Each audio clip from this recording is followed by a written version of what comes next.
This is part A of the Khoodeelaar television channel being broadcast online from London in the UK.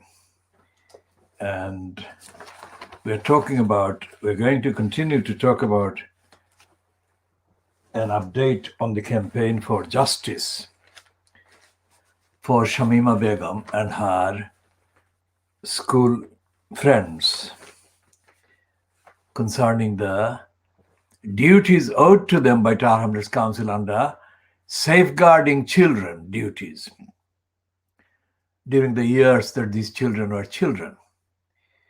And on the post facto evidence, that is after the events of February 2015, when they were first reported to have crossed into Syria through Turkey, it can be said that the previous years, whatever the numbers of years, let's say from 2010 onwards until they were filmed having passed through Turkey into Syria, those years must have included the period when the Tower Hamlets local council, as the local council, had the duty to safeguard these children. And the council didn't do the duty, didn't perform the duty, didn't deliver the safeguarding to the children deserved and demanded and needed. So we shall be continuing with this theme and updating. And this particular phase of our campaign follows the ruling by the UK's so-called Supreme Court, mouthed by this man, shown on television as a dummy, and called Lord Reed, and described as the President of the Supreme Court. That is the face, if you like, and the body of embarrassing stupidity that Reed personified and embodied in that ruling and in that performance, which was a complete robotic, plastic performance. It was not a speech given by an intelligent thinking, let alone caring, let alone knowledgeable lawyer, practitioner of the law, in accordance with the constitutional, international legal obligations owed to the children, to the particular target of the attack by Home Office in that appeal, Shamima Begum. Now, Reed is not an exceptional dummy sitting as a judge. Most of the English court judges, when it comes to showing conscientiousness, kindness, compassion, knowledge, awareness, most of the judges can be described as being in various modes and shades and shapes and stages of being dummies and crooks and liars. Because although they wear this wig which disguises and hides and conceals and deceives people about their true identity, these are individual human beings. Take away their wigs and you find just another racist or just another idiot. And in the decades that I've been campaigning against racism and idiocy and corruption, I have come across more morons and dummies than I can count in a program like this, because to count them, it will take years, because it will have to be substantiated in accordance with our policy and principles. And substantiation cannot be done just by word of mouth. We believe that documentary evidence must be produced and accompany any assertion of anyone being a dummy. Now, this is page 40 of the current fortnight's private lie, We call it private lie for historical and factual and evidential reasons. This is the cover. This is the cover of Private Eye, which is having a go at the pair of S&P leaders who are now in battle against one another. And this is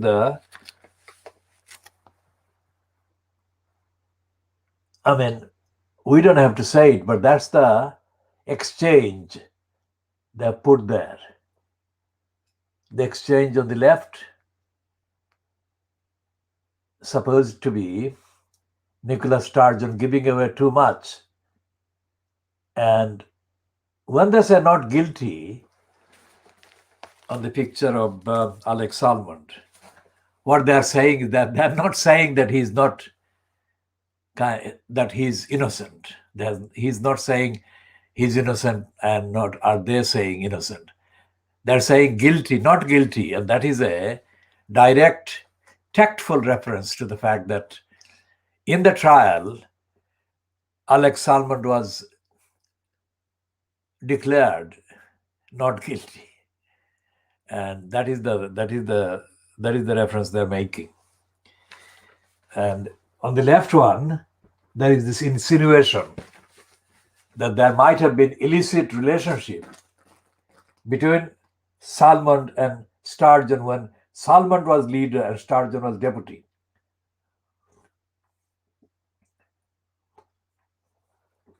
And it's not a fantastic deviation from the actual contextual evidence and facts, because Salmond was, of course, tried of sexual harassment, etc. So therefore, sexual harassment and sexual abuse and sexual kind of affair, these are very much near to one another. That's the theme they're running on this front cover of Private Lie currently. Now, this is the front cover of the Private Lie number 1542, and the date is from today officially, 5th of March to the 18th of March 2021, and the price is £2. Our campaign pays the price, plus the price of travel and price of collecting and all the rest of it. In other words, our newspaper examination of Fleet Street and the mainstream media has entailed on a daily basis the expenditure of between 30 to 40 pounds every day just to get the material, papers, and get the actual kind of evidence in front of us. So before the pandemic and before the lockdowns, for decades we have spent between 30 to 40 pounds or 50 pounds sometimes. And the variation in the cost, which we have paid mainly in cash, has been because of the need to purchase magazines. In addition to the daily titles, we've had to pay magazines like, but not exclusively. That used to be the London paper, the Time Out. It is no longer substantially a magazine, but it is something else now. And there are other magazines that have no longer been necessary since the practical access made available by the technology, by especially internet. So there are many titles that we don't have to buy at the stand, that is to say news stand or newspaper stand, and we don't have to travel any distance to get those particular titles, because the access is otherwise available in substance, and we do other research that go beyond the limitation of the magazines and so on. But the likes of Private Lie is a contextual description of the racist publication edited by the racist Ian Pissoff. Now, Pissoff, we call him because of his complete, absolute, infantile, idiotic, transparent dishonesty and lack of social etiquette, and the fact that he has no depth. He's very shallow. And the fact that he's shallow and yet The magazine that he so-called edits, supposedly edits, is the biggest selling magazine in terms of hard print, hard kind of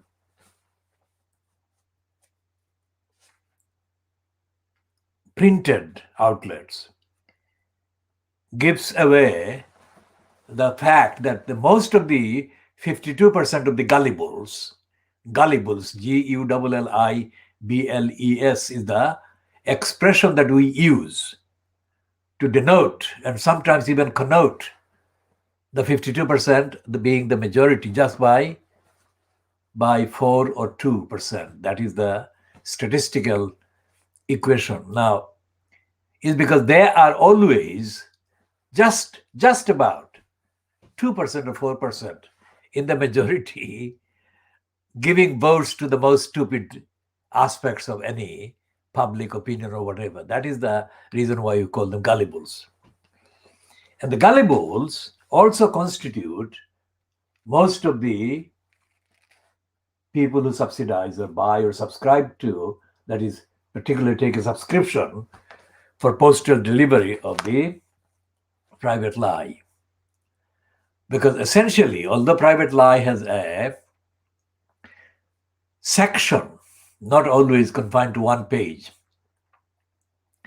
it sometimes runs to 2 pages or 3 pages. Every fortnight, they carry a section.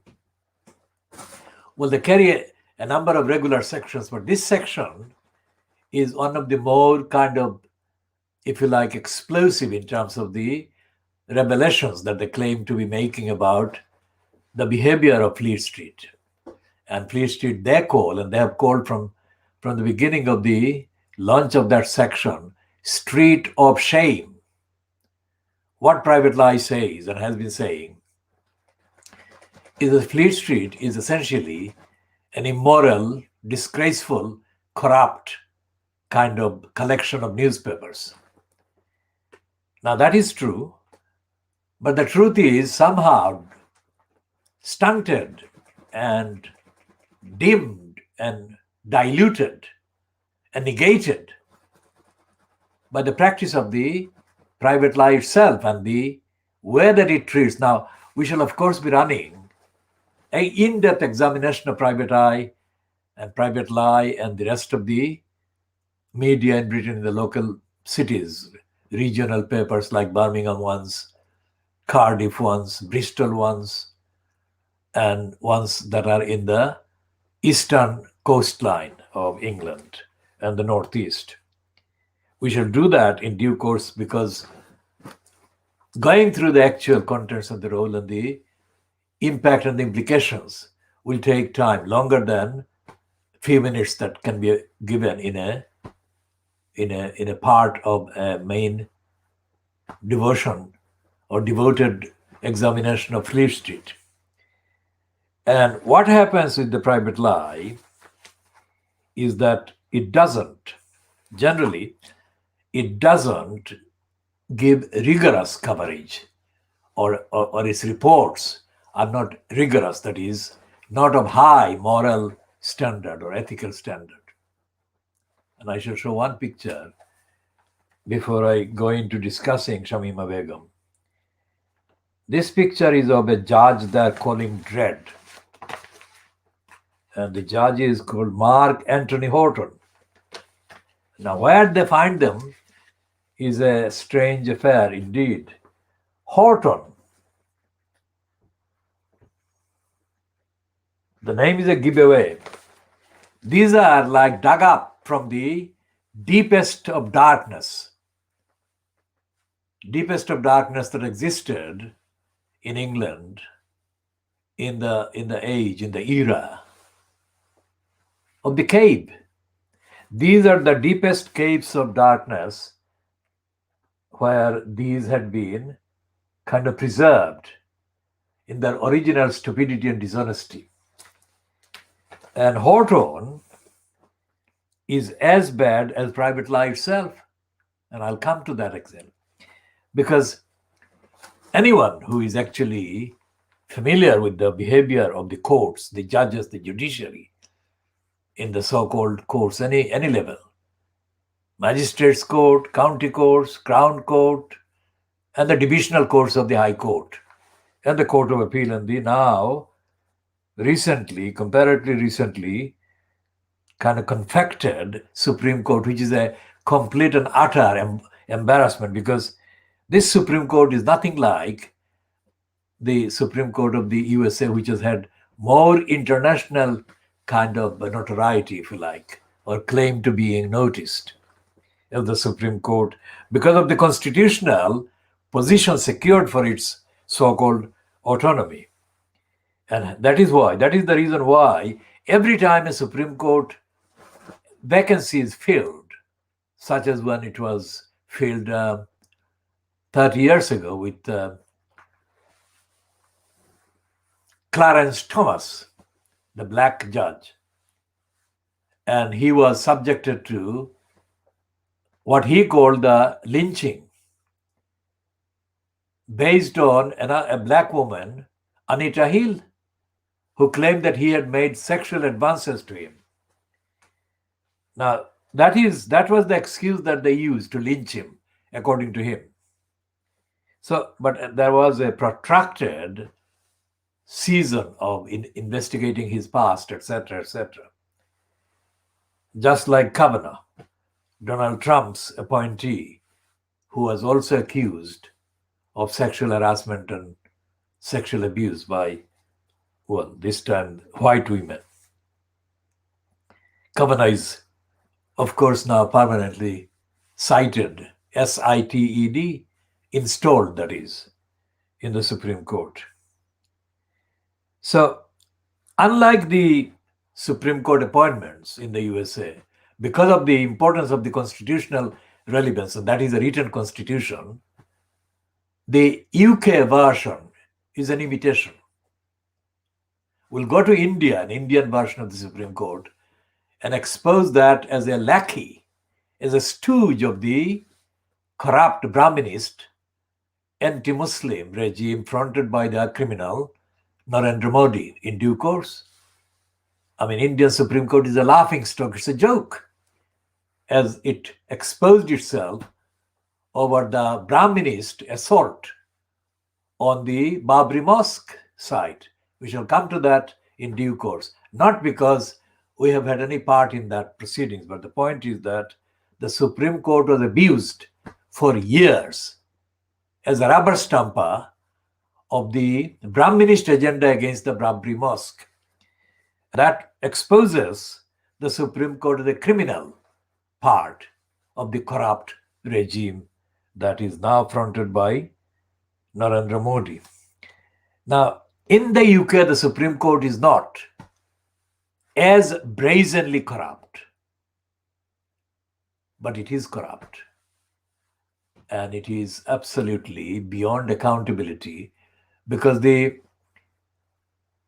unwritten constitutional arrangement that exists in the UK is so lax and so kind of flexible, and the flexibility is exercised by the abusers holding the position of power at the given time, like the Conservatives have had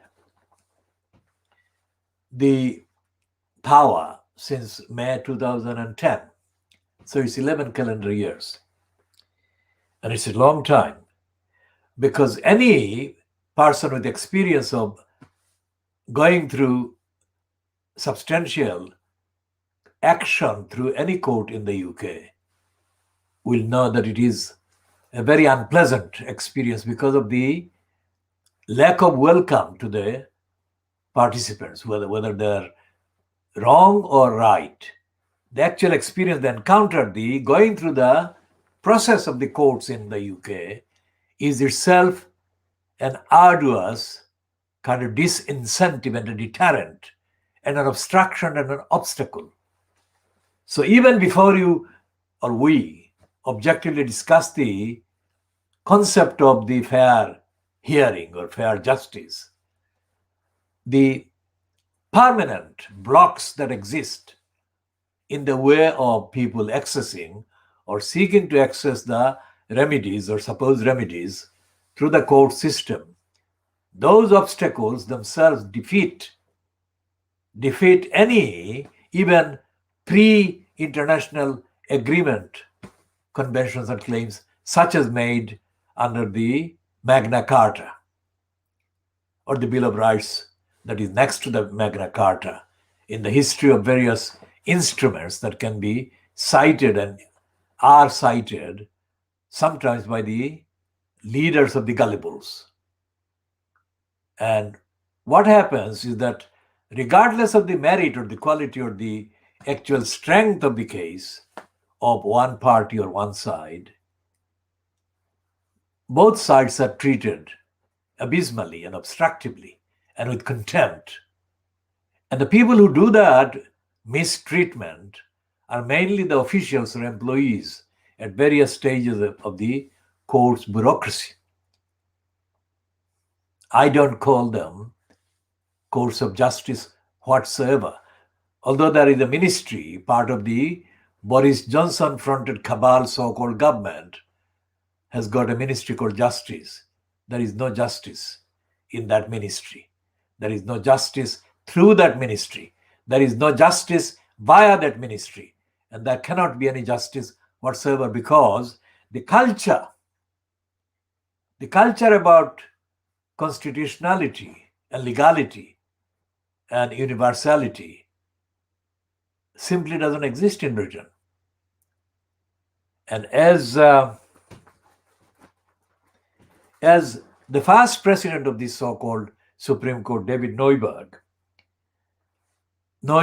is boasted about January of the year that he was retiring or he was stepping down after the limited number of years that he was allowed to serve or be in post.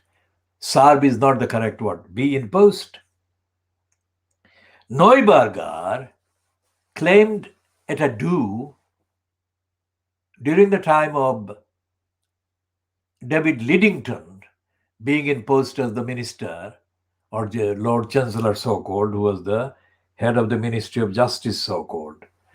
Although David Lidington, being a typical conservative liar, had pretended to have voted to keep the UK in the EU, when he got the post after the appointment of Theresa May as her de facto deputy, like William Whitelaw was Margaret Thatcher's deputy, and Whitelaw allegedly was described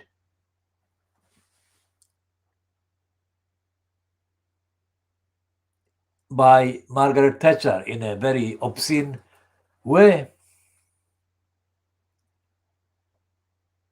And I'm not going to repeat that obscene word, but that is what Lidington was serving. The role that William Whitelaw played for Margaret Thatcher was the role that David Lidington was playing for the prime minister that came in after David disgraceful Cameron had to step down.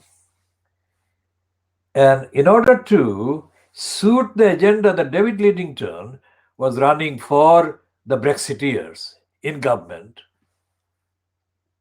in order to suit him, and in order to kind of create a niche position for himself, David Neuberger kind of made a statement which Martin Bentham, the racist and kind of corrupt Home Affairs editor at the London Evening Standard reported.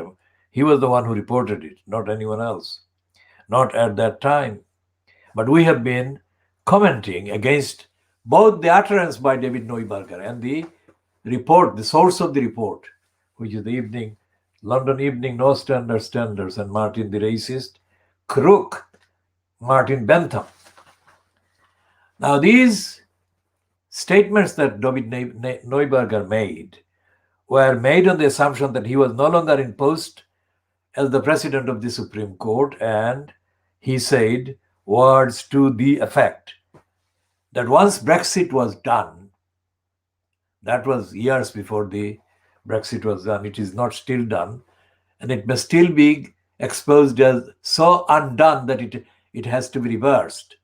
How that would be reversed is a different matter, but it will be reversed because everything about Brexit is producing additional contentious, controversial kind of disputes, even at this stage in March 2021, 2 months into the third month after the so-called definitive departure was done. Now, Neuberger said in that piece reported by Martin Bentham, but which must have pleased David Lidington, that once Brexit was done, London, he didn't say UK, he didn't say England, he didn't say any of those things, he said London. He said London would become the market or the place where the world's biggest disputes would be brought to be resolved through the London courts. Now that was the biggest pimping statement made for the courts as the brothels by this man, David Neuberger. So I put that in context about the behavior of Reid in his brothelier kind of statement against Shamima Begum. Because he knew, or he ought to know, that as a British citizen by birth, Shamima Begum cannot be deprived of her British citizenship in the way that this stooge Sajid Javid did. No way. A whole lot of stages, procedural stages, legal stages have had to be gone through, and high standards of evidence, substantiation, proven to make any kind of allegation against Shamima Begum or anyone in her situation of being deprived of the citizenship that they had by birth. She's an English-born British citizen. English-born British citizen, no other way. And yet the moron, Sajid Stupid Javid, said that she should be sent to Bangladesh. Well, she comes from Bangladesh through only her parents. She doesn't come from Bangladesh, but she was born to parents who are from Bangladesh. And that has nothing to do with her citizenship. And that has nothing to do with her being in any way related to Bangladesh in the context of her citizenship and legal rights. And as if that was not bad enough, idiots, allegedly in the name of the so-called Bangladesh government, said that she would be hanged if she were sent to Bangladesh. Now those idiots left nothing to imagination. They said they are a barbaric regime with no due process, nothing. If someone like Shamima Begum steps on the Bangladesh soil, she is dead meat. She will be hanged. How dare the idiots even associate themselves with such a barbaric confession? Whoever it is, I don't know who actually said whatever, that was used as the basis by the BBC, by this idiot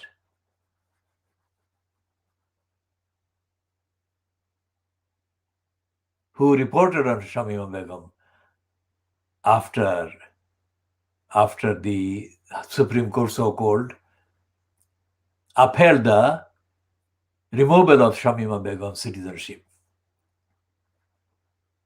He reported on Friday, but he had reported before as well. But this moron, a white man, was as idiotic as whoever the Bangladeshi source was or sources were.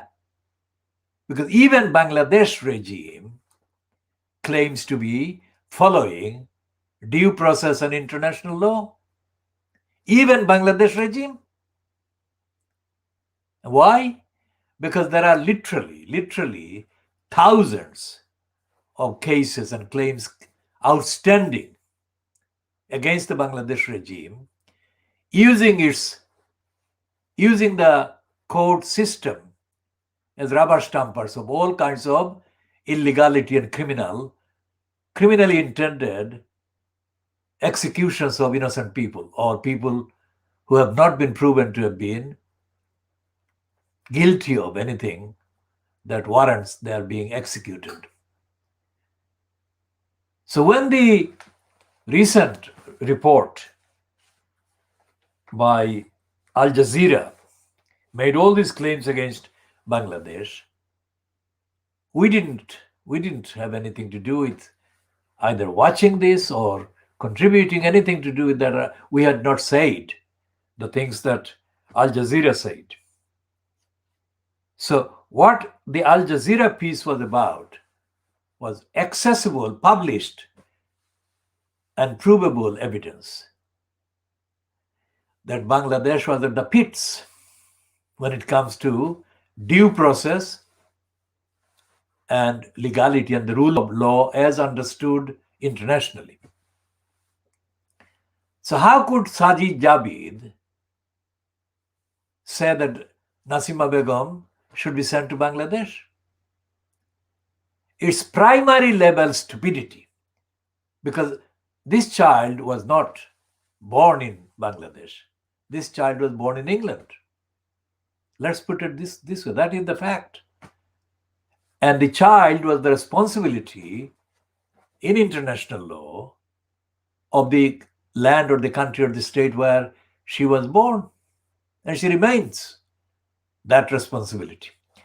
And as we said, this is a campaign for justice for Shamima Begum. So every aspect that we consider is relevant to the campaign for justice, we shall be going through in due process. For example, in the last part dated the 5th of March, we said that whoever was a counselor or whoever was alive in those years between 2010 and 2015, February 2015,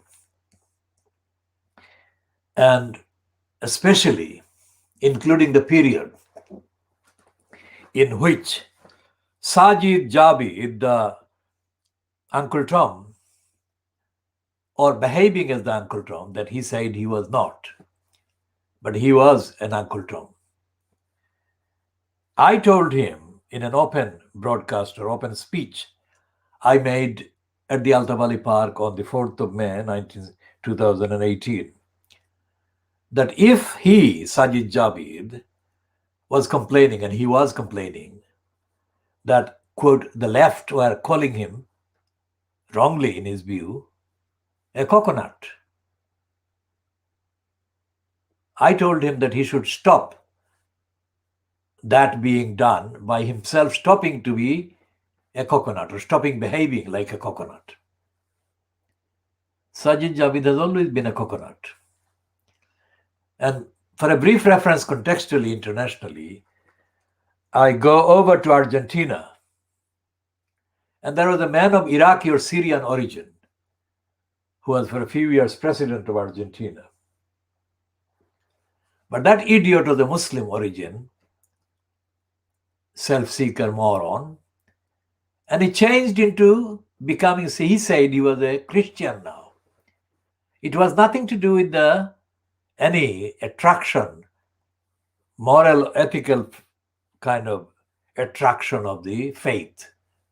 It was simply a cover for him to be kind of able to lobby the Christian supporters. How brazen and stupid was that? And that is what he did. And Sajid Javid has said and has been on the record as saying that he is not a practicing Muslim. Sajid Javid is doing exactly the same thing. And he shall not succeed. Not because we don't want him to succeed. We don't want any coconut to succeed anyway. but we have no particular focus in terms of careers to stop Sajid Javid becoming anything. By anything, we mean, of course, the kind of, as Alan Johnson, one of the most stupid and self-hating Labour kind of MPs, says, high officers of the government, he says, when he arrived at the Home Office as the Home Secretary, Alan Johnson, around that time, described that he had held quite a number of high officers of the state. Anyone who says that about any government office, cabinet officer, prime minister's office, must be intellectually very low. There must be much more higher offices and to occupy and to aspire to than an office in government at any stage anywhere. It is the character, it is the morality, it is the ethics and the defense of the morality and ethics and standards that count as high offices or high callings or high vocabulary, high vocations. Not being a minister, not being a prime minister even, not being a leader of the opposition or the leader of the party whatsoever. These are petty offices. That is what we are saying. Let anyone deny that. We are saying that because of the morality and the ethics and the transparency and universality and the universal call of justice for justice. So Alan Johnson says that he was, or he has had the fortune, good fortune, of occupying high offices of the government. I mean, it's the height of stupidity. If the behavior of Priti Patel is any guide, if the behavior of Sajid Javid is any guide, then these are not only not high, but these are very low offices indeed. Depth of the lowest possible darkness, because they deny justice. They defy justice, and they defy duty, and they defy the obligations of morality and ethics. So this Judge Dredd, that page 40 of the Private Eye kind of apparently reports, Horton. This is the one that has been, look at the craftiness of the language that Private Eye uses. It says that a Crown Court judge has been found guilty. I mean, so far it's excellent. Found guilty. A Crown Court judge has been found guilty. It could not be more ethically, aesthetically beautiful. But it's not. It's a disguise, because it says that he has been found guilty of misconduct after threatening a former construction boss after the pair fell out over a property development. And he's not found guilty by a criminal court. It's a shady contraption of a pretense tribunal or something.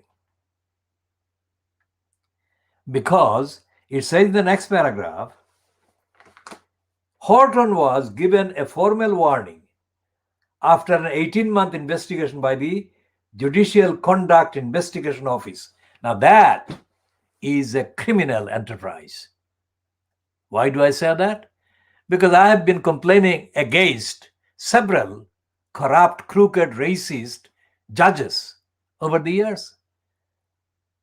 And I have had none of the complaints upheld by any of this particular criminal enterprise. So this is part of the serial kind of lying outfits that are in place to deny justice, deny access, deny equality, and deny fairness. All the judges that I have complained against are, of course, ill-educated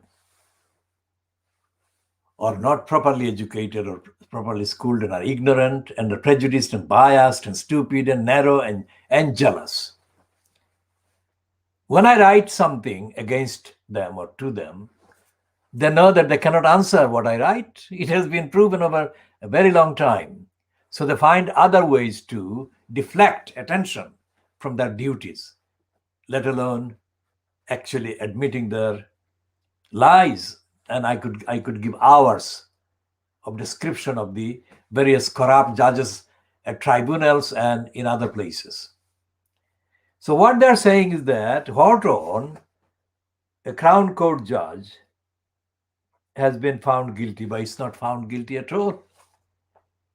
As I have said before, Fleet Street and others similar to them tickle the subject of their so-called criticism. They don't actually rigorously, seriously investigate and expose them. They tickle. আমরা হইতে পারি খেত কুতায় তারা।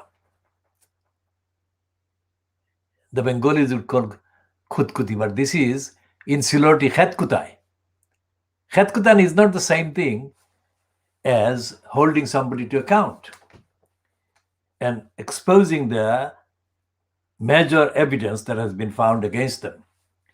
And the whole of this piece is completely full of procrastination, intentional ways to avoid having to come across straightforward with the facts. And private lie is typical because the midget, Ian Pissoff, personifies procrastination, although he covers it up by pretending that he is the opposite, that he is actually exposing the liars. He is not. All the episodes of the Have I Got News for You on BBC One that has been used to make Pissoff a millionaire, multimillionaire, by giving him the money that belongs to the licensed preparers. All the contents will show, if you examine properly the contents, his facial behavior, his mannerism, and his false giggling at his own jokes, so-called, will show that Pissoff was a plastic performer of a kind of set pattern of jokes that are artificial, false, and are performed with the intended knowledge and expectation that he will not be in trouble from any person affected by his jokes. And we shall go more into the details of Have I Got News for You and the role played by Ian Pissoff and his co-partner in the business, Paul Martin, in due course, not in this particular edition. Let me say to anyone watching this that when we say diagnose, we really mean diagnose because we have decades of extensive, exclusive evidence on the misconduct and corruption and criminality of the British mainstream media, typified by Fleet Street, but not exclusively confined to them. And the same applies to our studies of all the universities that are boastfully peddled as the citadels of learning, unparalleled to anyone else. All this rubbish we shall be sharing. Because like the Nazi Germany and its academic institutions, the academic institutions in the UK, across the Western European countries, and in North America, and in South America, and in Australia, and in New Zealand, and in Southern Africa, these are the places where the Western civilization is supposed to be fostering and being fostered. All of them are engaged in the same genocidal, cultural genocide that they carried out before they settled in those places by murdering and massacring the original nations, the people of original nations. And there is nothing coming out of any of the court, including the overrated, let's say, constitutionally overrated Supreme Court of the USA, that has actually upheld justice. So Shamima Begum cannot be expected to have justice upheld for her by going through the pretense of the court processes. And the likes of Horton are typical crooks sitting as judges with the wig, intimidating the public with the wig. that wig contains some kind of secrets of morality and ethics and spirituality. It doesn't. It contains concealment and cover-ups of the truth about the corrupt careers of these mainly criminal perpetrators being allowed to sit in those places, being granted de facto impunity from accountability. And that is because there is nothing in the wider society in Britain and in the last 11 calendar years, nothing in the Labour Party that represents a challenge to all these wrongdoings and all these wrong components and all these illegalities dressed up as legalities. So that is why we have to do the campaigning. Got that? We have to do the campaigning because we can't go to the courts because the courts are against justice. And the courts are against the likes of Shamima Begum because of racism on the court's part. Shamima Begum was born in England. She's English-born citizen of Britain, UK. And just to take this to the contemporary war that is going on in the Fleet Street, by Fleet Street, racist war, is Meghan Markle.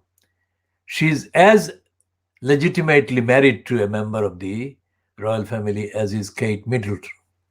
But look at the difference of treatment of them. So the campaign for Shamima Begum has to be run by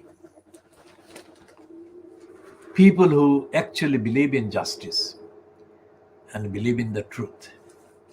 And what we have said so far in this campaign about our Hrs Council, just to update and recap, including for those who are only now watching this program. What we have said about Tar Hamlets, the local council, is the following.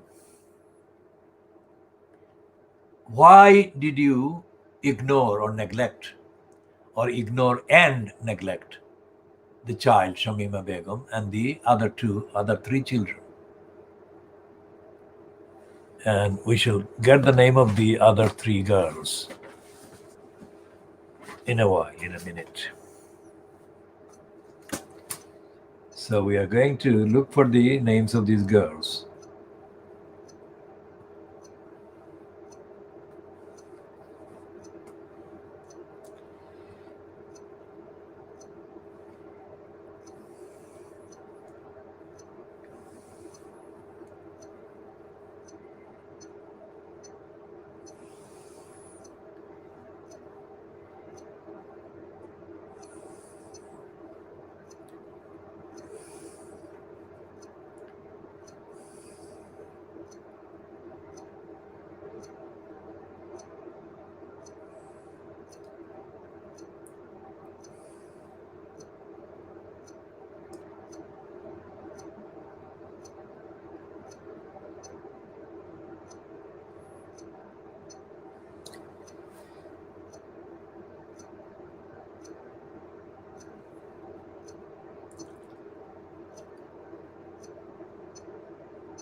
So the two other girls that were actually photographed together with Shamima Begum in the initial reports seen on television in February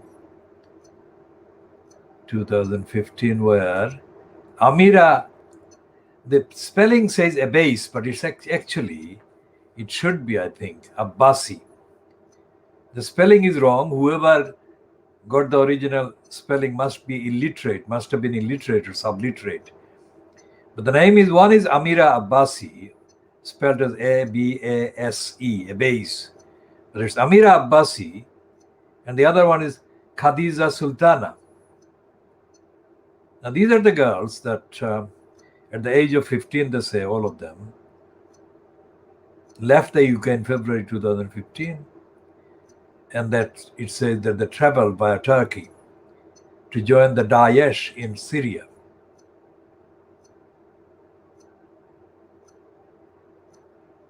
And the only member of the Conservative Party who was the education secretary in post at the time, Nicky Morgan, was reported as saying that everyone hoped and prayed for the safe return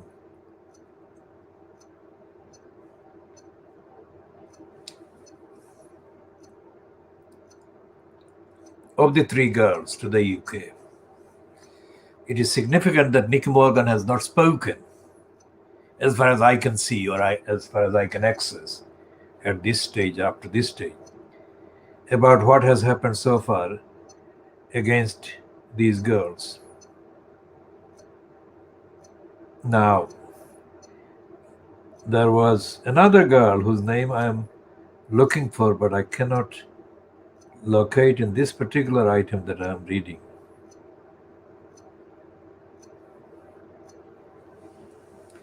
But I have found a reference that on 3 May, Bangladeshi Foreign Minister Abdul Momen repeated their position on Begum, but further added that if she entered Bangladesh, she would face the death penalty due to the nation's zero tolerance policy towards terrorism. Now, as I said, I'm not going to go into the details of the Bangladesh position because it will take longer than is available in a part like this. But even if that is true, that shows that a holder of a post in the Bangladesh government is totally in denial and in stupidity. And because Bangladesh has no zero tolerance on terrorism, not at all. Bangladesh is run on terrorism. It depends on whose terrorism is being referred to. Bangladesh has no due process as internationally understood.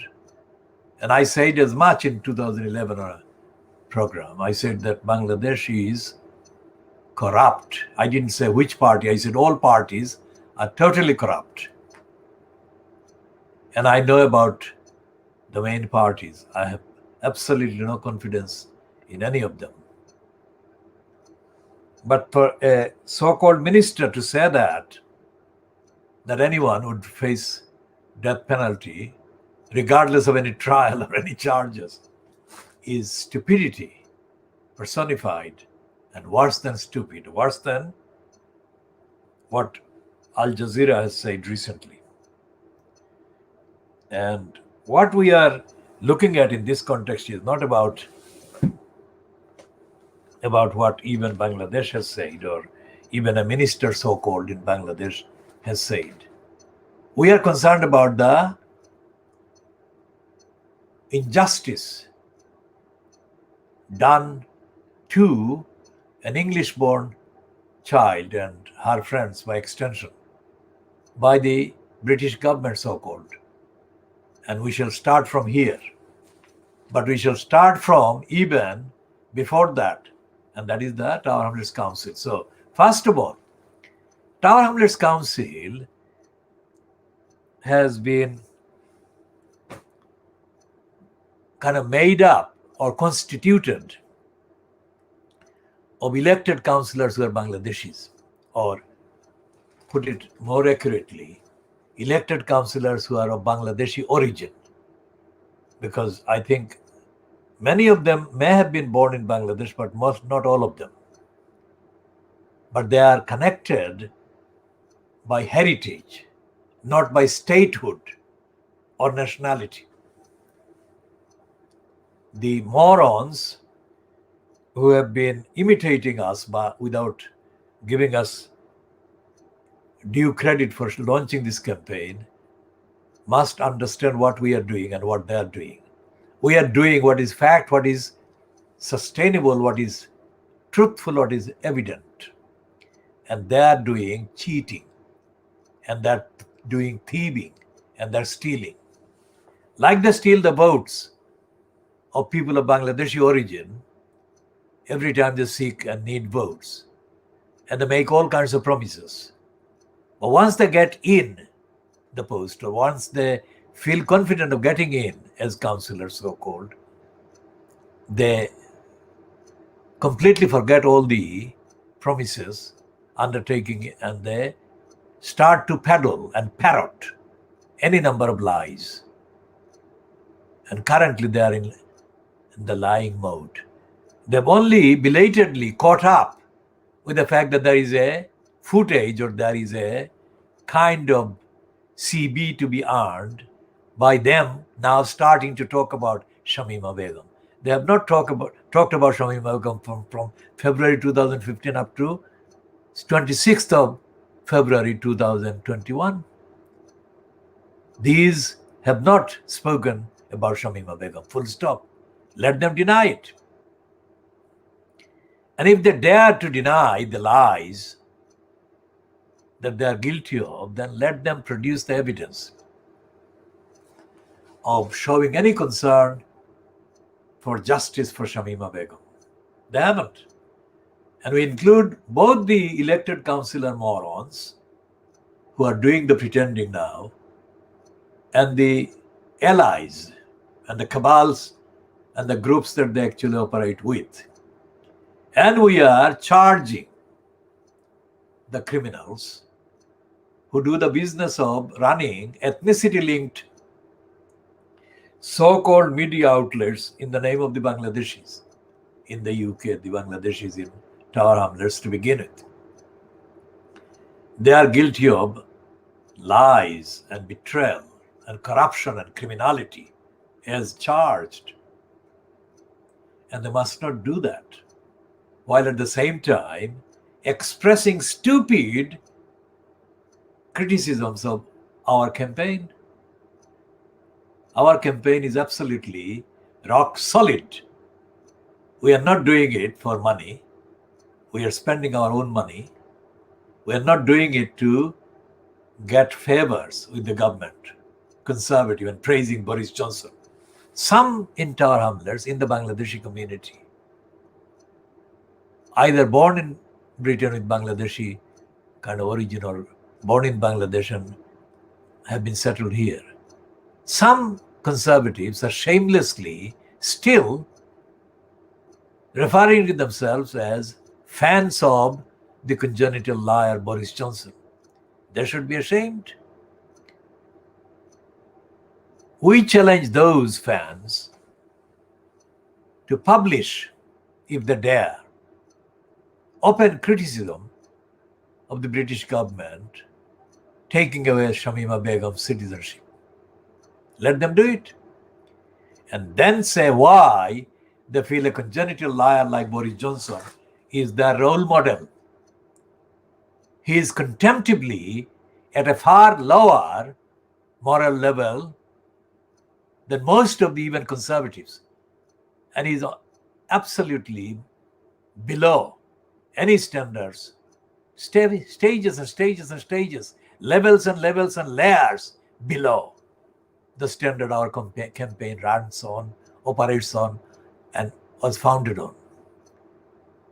So who are these people who are fans of Boris Johnson? Let them publish.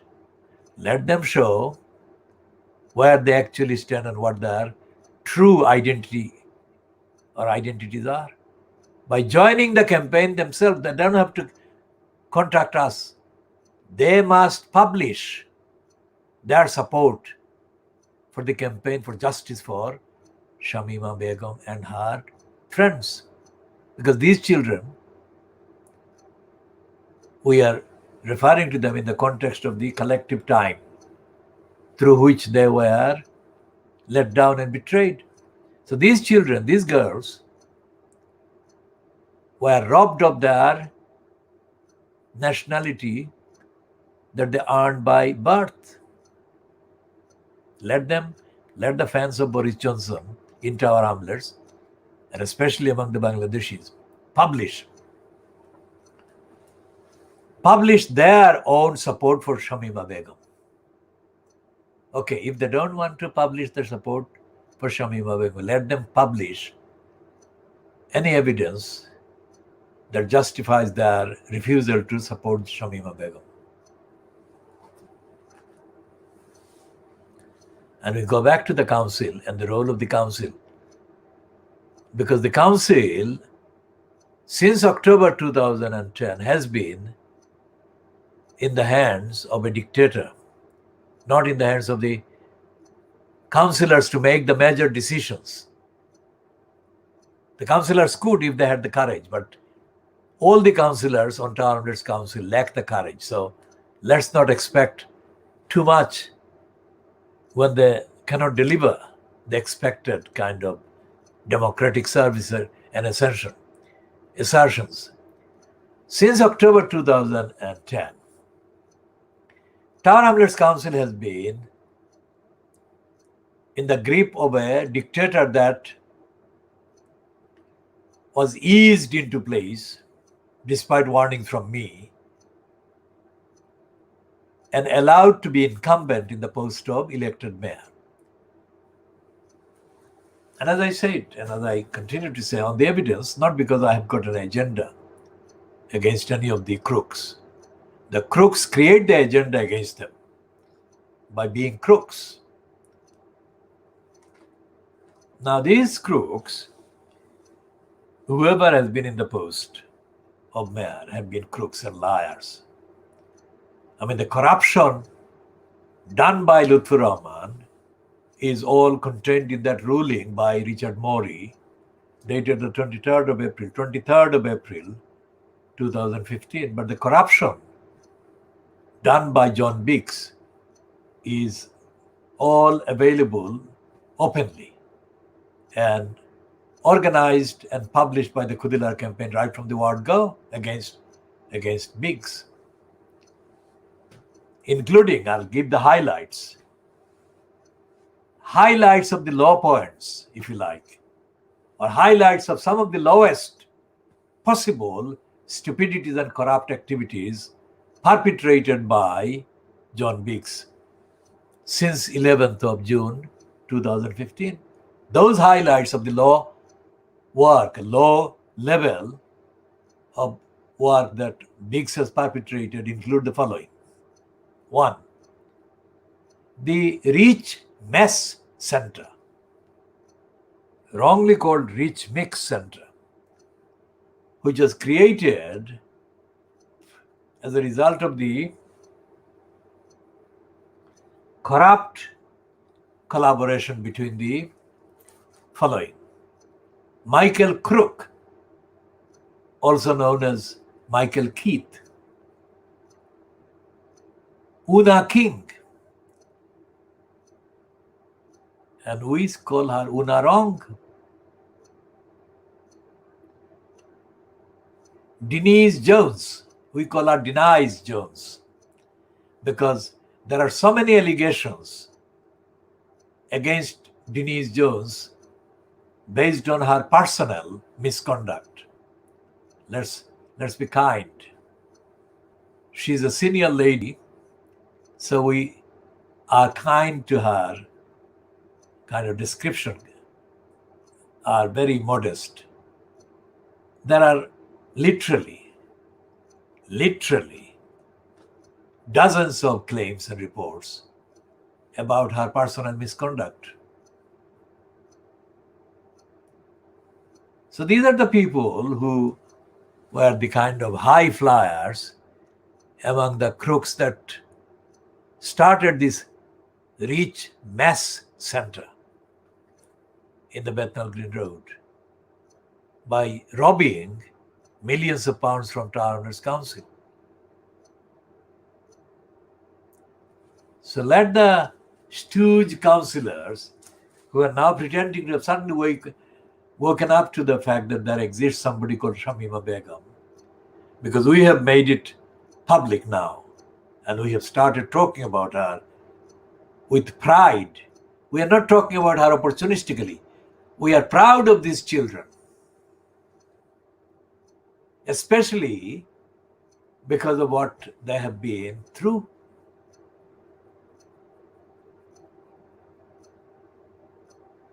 And we have said that imagine that Shamima Begum and her friends were kidnapped. What would you say when these girls were kidnapped, let's say? Because the portrayal of their images as terrorists is a fantastic, is based on flimsy evidence. They are not terrorists. If they met somebody that had ideas of terror or terrorism, then let them face the demand for accountability for that. But to call these girls terrorists because of a pattern that suits such demonization is a very dangerous thing. It has to be done with total respect to the implication and impact of calling somebody a terrorist. If they are, then let them face and let them be put through the due process for accountability. Let them hold to account as the law requires, or as the law permits, or as the law, available law allows. But don't call them terrorists without solid evidence. And if you call them terrorists without solid evidence, and they're still breathing, like Shamima Begum, like she's able to speak to people, take a note of the way she's talking. She's only a child. Even now, she's almost a child. So to put her through what is publicly known, and imagine what is not known publicly, what her full range of experiences have been in the last 6 years, or even before February 2015. So to give her credit for withstanding the emotional distress, and this is even before talking about her 3 children. One after the other, she lost them. Imagine any mother of any age group losing her children, all of her children. Just imagine. We're talking about a human being, and none of this humanity has been accepted about her. And it has been she has been treated as if she's not a human being, and she doesn't deserve any compassion at all. If anyone deserves compassion, we're not saying that she should be forgiven for any wrong she has done. She has not been charged with any wrong, and she has not said she doesn't want to be charged. She has asked for forgiveness, and this has been dismissed as a pretense. What evidence or what proof have those who are saying that she is only pretending? What proof have they got that she is pretending? What would they do? What would they do if their child or their girl or their daughter spoke like that from captivity? Just imagine that she was held captive under being kidnapped, and she was being made to say things like what Shamima Begum has been made to say, or has been reportedly saying, including asking for forgiveness and admitting a mistake. If she says that she was unfazed by something, I cannot empirically relate to that because I have not had that experience. But what circumstances emotionally was this girl when she spoke about whatever her feelings were and the so-called British journalist or journalists? So these are the most recent kind of questions. What did Tower Hamlets Council do? And when did Tower Hamlets Council, either in the person of Lutfur Rahman or since 11th of June 2015, John Biggs. What did each of them in that post think about Shamima Begum? Did they think about Shamima Begum? Did they acknowledge that she existed? There is no evidence they did. There is no evidence at this date. Today is the 6th of March 2021. And up to this date, there is no evidence independently verifiable, objectively verifiable, that says that either Lutfur Rahman or John Biggs even mentioned Shamima Begum anywhere. This is one of the biggest evidence that Tower Hamlets Council neglected Shamima Begum, that Tower Hamlets Council betrayed Shamima Begum, that Tower Hamlets Council acted against Shamima Begum, the Tower Hamlets Council illegally deprived Shamima Begum of the support and the protection that she deserved under the general duties of care. And that the same headline or line or listed or list of or bullet point list of items of negligence and illegality and betrayal apply under the specific duties as owed to Shamima Begum under the safeguarding the children duty. And as I said before, not today but previously, the Tower Hamlets Council has got form, the worst possible form, when it comes to betraying and neglecting safeguarding children duties. And the person on the record de facto named and identified, let's say, identified as being the embodiment of negligence towards the safeguarding the children is a woman called Rachel Saunders. Rachel Saunders are in effect described by the Ofsted report. The damning Ofsted report, as they said, which was published by Ofsted in March, I think, 2017. So Tower Hamlets Council is already publicly accused, without any denial of the accusation, that it is a negligent council where it comes to safeguarding children. Let Tower Hamlets Council deny this. Let Lutfur Rahman deny this. Let Rachel Saunders deny this. Let John Biggs deny this.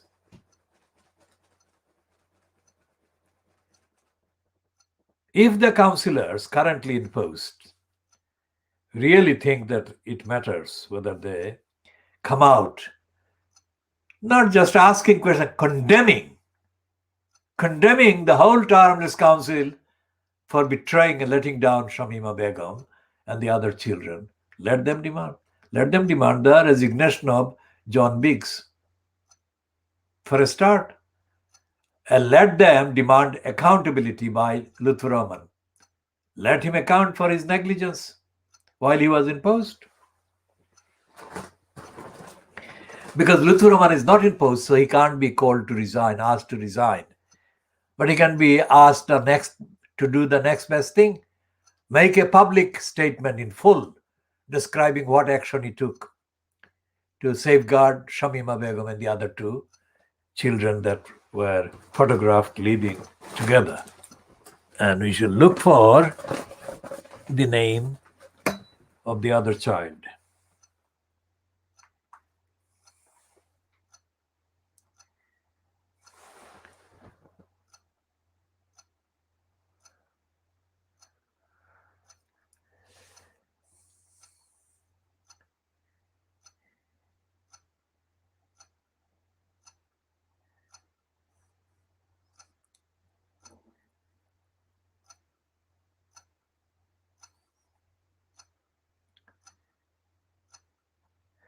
Now, the we are still looking, but we can, in passing, also mention the fact that according to Section 40 of the British Nationality Act 1981, it is illegal for a person to be deprived of their citizenship. And according to the 1961 Convention on the Reduction of Statelessness, of which the UK is a signatory. So, as we have been saying, all the international treaties, we have been saying for ages, all the international treaties deserve to be complied with. And in this context, there was a clear treaty obligation on the part of the UK, which is a signatory to that 1961 Convention on the Reduction of Statelessness, and they defied it. So what Reid, posing as the president of the Supreme Court, what Reid didn't read, if you like, included this 1961 Convention. And that is a crystallizer. Every time we refer to some kind of illegality done by either the UK government or by an agency or more than one agency of the UK government, we refer to these treaty obligations, because without these treaties, without the post kind of 1940s agreements that the UK entered in the late 1940s, including in the United Nations founding declarations, if you take away those treaties that the UK signed in the late 1940s and forward in the 50s, in the 60s, in the 70s, and so on, if you take away all these treaties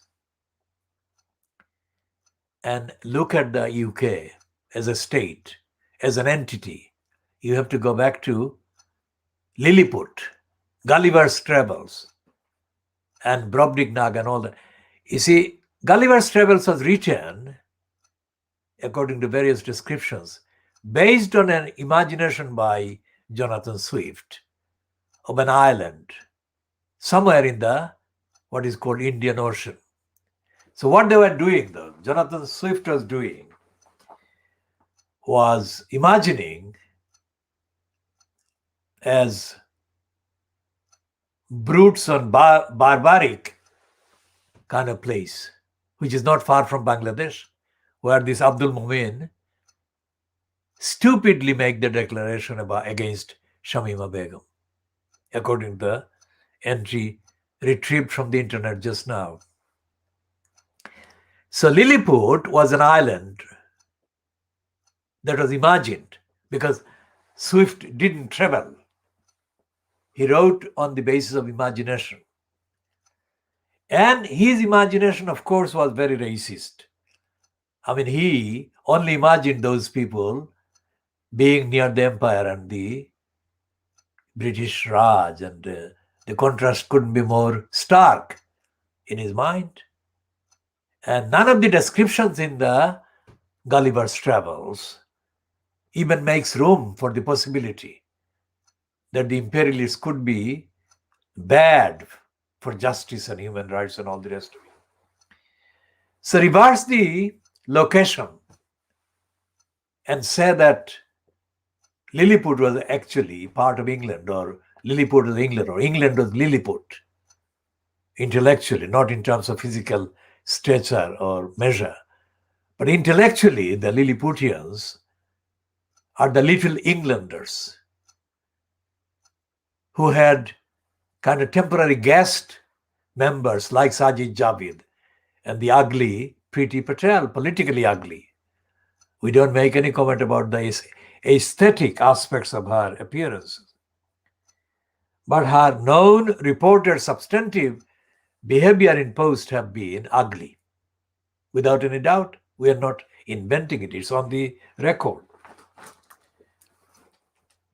So when Sajid Javid behaves like a Lilliputian, that is devoid of any concept, because the Lilliputians are completely not only physically very small, but mentally almost absent.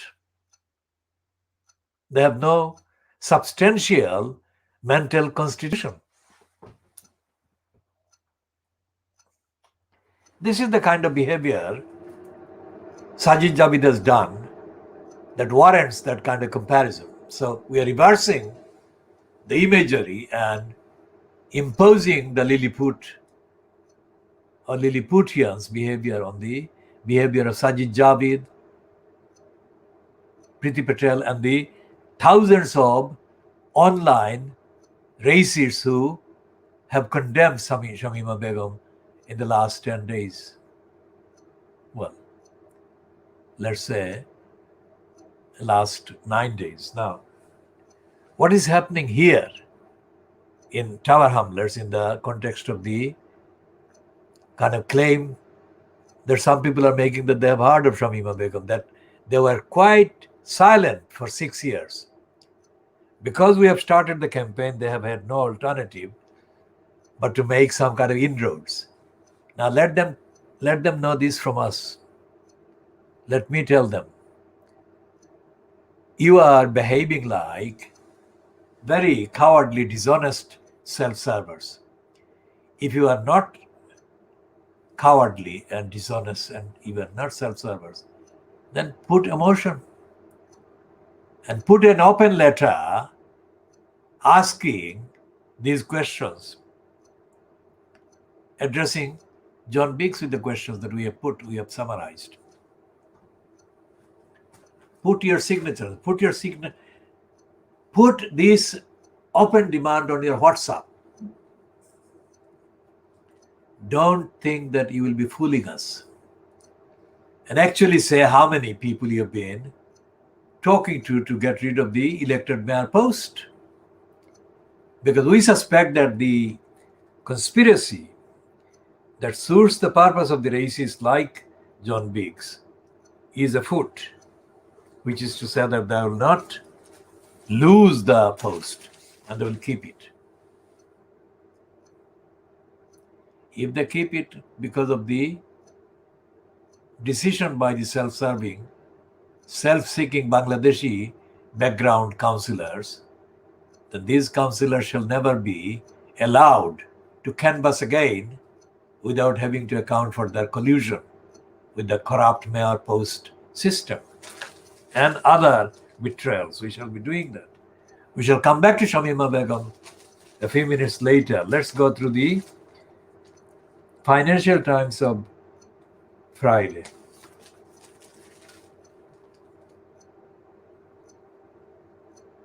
And the piece in the Financial Times about Jamal Khashoggi said that Joe Biden craves Saudi Arabia states kind of collaboration. So no action will be taken by Joe Biden against this person who ordered the murder of Jamal Khashoggi. That's in the Financial Times. And it is on page 4 under Global Insight.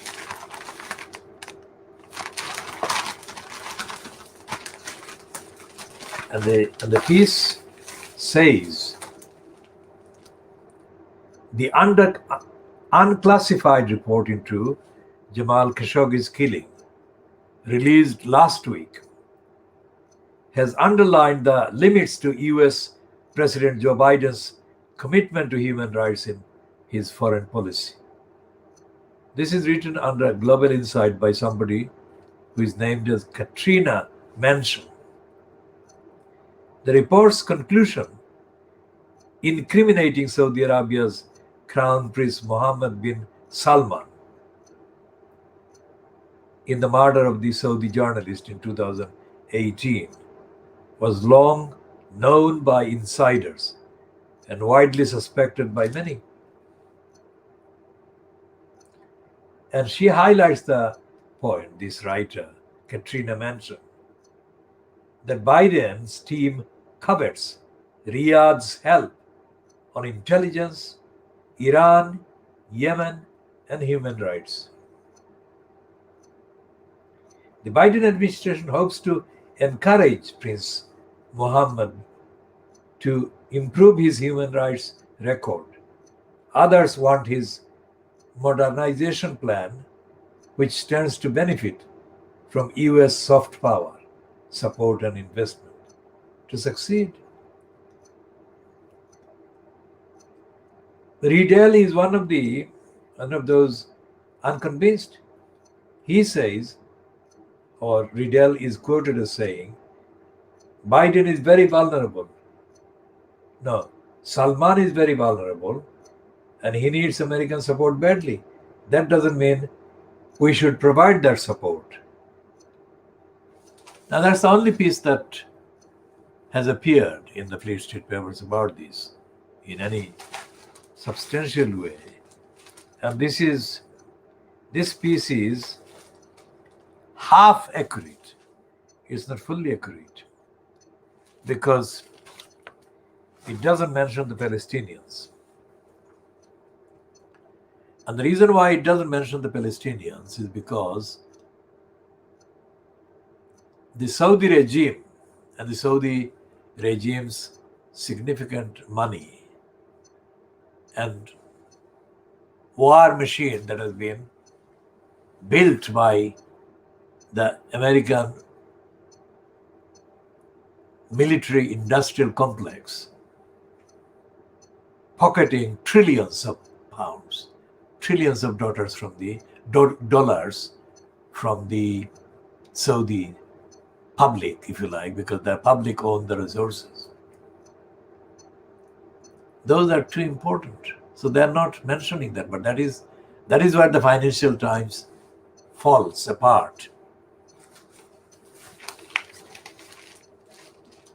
It's not telling the truth. So let's look at the other bits that we... Okay.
There is a bit of a film review about Coming to America, featuring Eddie Murphy.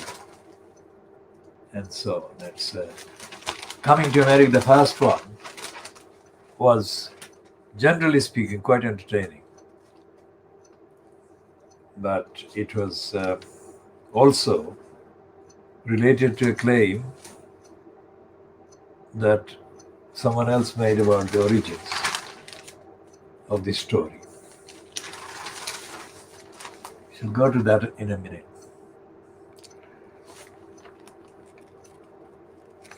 Now, the Financial Times is continuing to support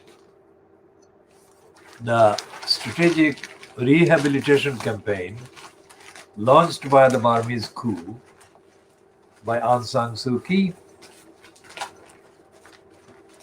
The Aung San Suu Kyi, who is the leader of the regime that carried out the genocide of the Rohingyas in 2017, is continuing to be painted by the Western press by Fleet Street as the main victim of the military coup that has been staged in the last few weeks.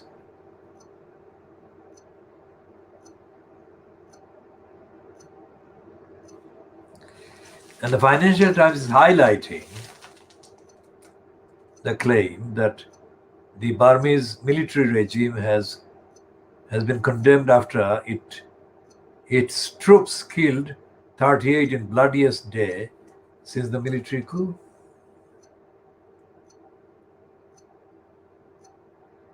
And they're saying that Aung San Suu Kyi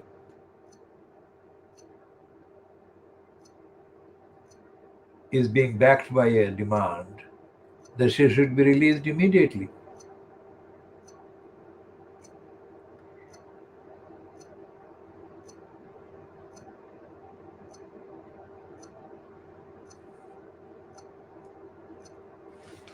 And they are citing some neighboring countries, Thailand, etc., offering criticism of the military's claims. But they are completely ignoring. The Financial Times is in denial of the massacre and the genocide of the Rohingyas by the Burmese, when the Burma regime was led by Aung San Suu Kyi. And let's say also that after the genocide of the Rohingyas began to be condemned internationally, Aung San Suu Kyi denied it. And then when that denial was resisted by the international kind of opinion, Aung San Suu Kyi said that the Burmese and the Rohingyas didn't belong to the same country. And then the third thing she said was that the Rohingya Muslims were carrying out terrorist attacks which had to be suppressed. So all these three are lies. All her statements are, of course, illegal, unlawful, and criminal. And Aung San Suu Kyi has been evading trial. She has been due to be put through under the international laws by various means. And this is the desperate. We are saying that this coup is her way out of these. That's what she thinks. Out of the trial for crimes against humanity that she has been due to go through, because she led the regime which carried out the genocide and the massacre and the rapes and the slaughter of the children and women and the elderly Rohingyas. So the Financial Times is wrong. Again, because Financial Times has been running quite long pieces, giving Aung San Suu Kyi the excuse from crime liability for her role in racist anti-Muslim genocide.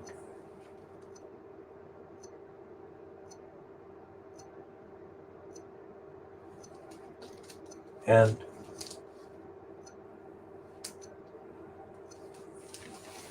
the United Nations allegedly is reported as having warned that poverty is rising in Latin America and taking it back 10 years.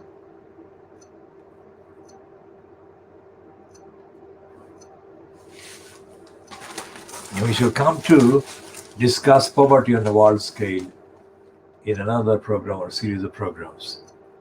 And that would be connected, linked with our associated campaign to end poverty at root.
And the Financial Times has got a piece suggesting that American President Joe Biden may not get the cooperation of the European Union in any kind of commercial war against China, because the European Union has just signed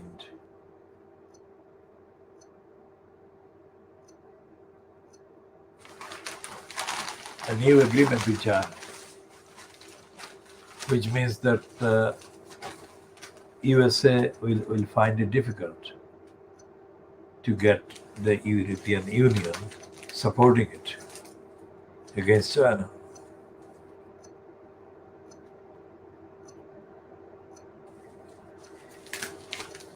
And the Financial Times got a piece on housing, and it's saying that housing market is too big to fail after stimulus.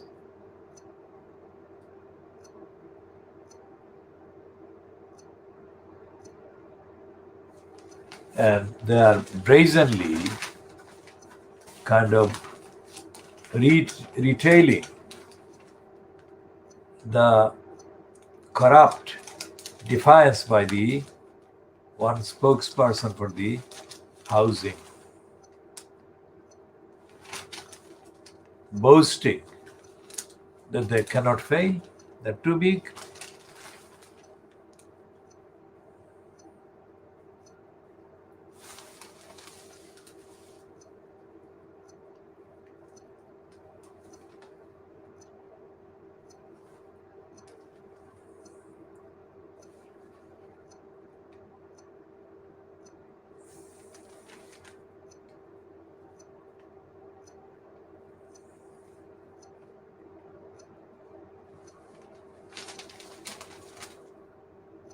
And the rest of the Financial Times contents are as obscure as most of its contents have been, because the Financial Times reads like a secret kind of manual for inhabitants of one of the darkest corners of society.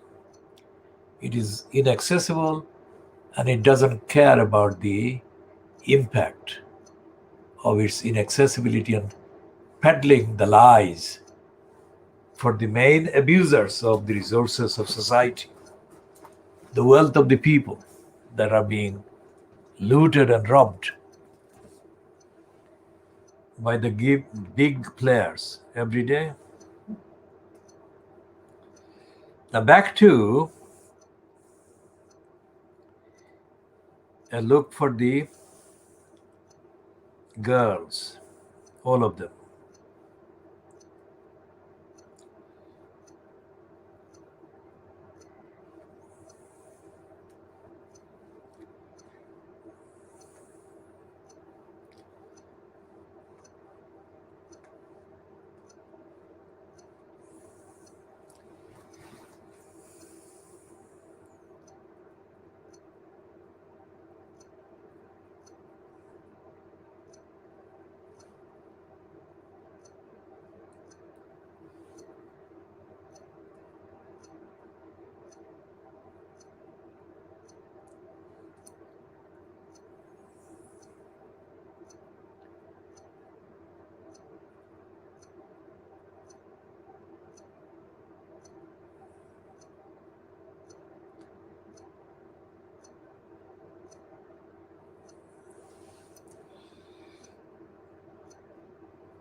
One of the people that over the last years have been allegedly described as friends of the family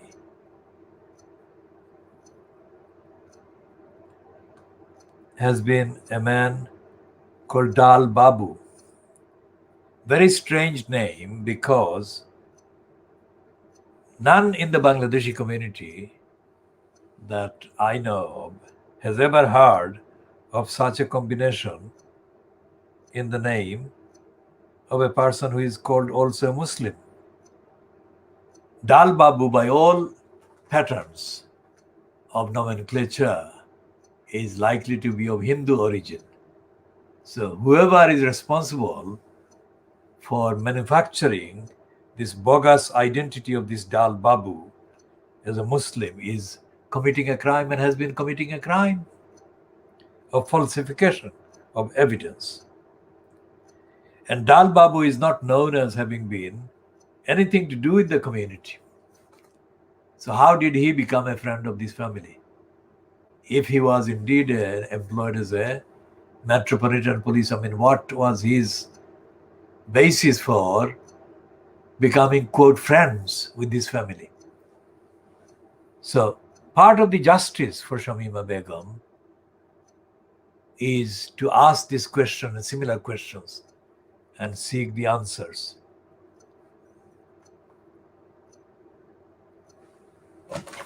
We shall continue to look for that name of that child, and we shall publish and share the particular finding in due course. And we shall publish the consolidated summary of the evidence and the demands and the basis for the demand. The Tower Hamlets Council come out and publish all the evidence